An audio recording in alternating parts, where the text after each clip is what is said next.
I think about you. You and me.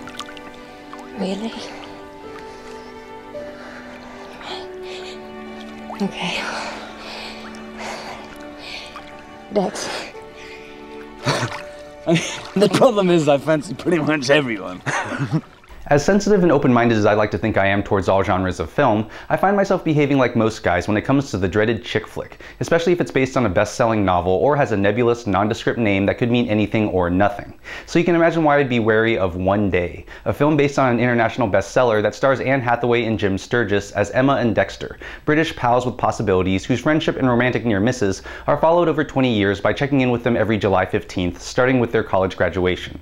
If you've even seen the poster for One Day or know the conventions of romance movies, you know that Emma and Dexter's evolving affections for each other don't go unrequited. And the fun of a movie like One Day is seeing how a couple destined to be together eventually grows, overcomes their self-imposed obstacles, and figures out what the audience has known all along. But in One Day, it's made clear that Emma knows early on that she wants to be with Dexter. So the biggest obstacle to Emma and Dexter becoming the couple we know they should be is Dexter. And, more specifically, the fact that he's kind of a dick. That's when I realized that One Day isn't so much a romance movie as it is an emotional revenge fantasy for women who fall for assholes. Because for most of the movie, Dexter, and it's really his movie, is a good-looking, smooth-talking, privileged, insensitive, womanizing, fairly shallow jerk. Especially when his career and ego take off when he inexplicably and unrealistically becomes a B-list celebrity as the loudmouth host of an annoying late-night talk show. A lot of us, including myself, have had that experience of trying to be friends with someone you barely secretly have a crush on, who dumps all their problems on you and won't shut up about all the hot ass they're banging, or some idiot they're dating. And eventually you realize that your crush made you slow to realize that this friend is actually a total jerk, so you bail. But we all probably have that fantasy that the object of your affection will someday return, broken and humbled, to tell you what a fool they were to let you get away, only to find that you've transformed into a sexy, successful swan with a smoking hot partner. It's the dream high school reunions are made of. The problem is that it's not much fun watching Dexter being insensitive and annoying not only with Emma, but also his parents. And as Emma gets her life on track and subsequently looks hotter and hotter, you're left wondering why she's still waiting around for such a prick and hasn't met someone nice. Dexter's friendship with Emma is considered his one redeeming quality, yet we rarely see the connection of like minds that should be its foundation. The film looks nice, but its tone is uneven and never quite feels like slices of life taken at yearly intervals. And I found the way One Day brings the revenge fantasy to its conclusion to be predictable and emotionally manipulative. If you want to see a great movie about two people whose friendship slowly, sometimes painfully turns romantic,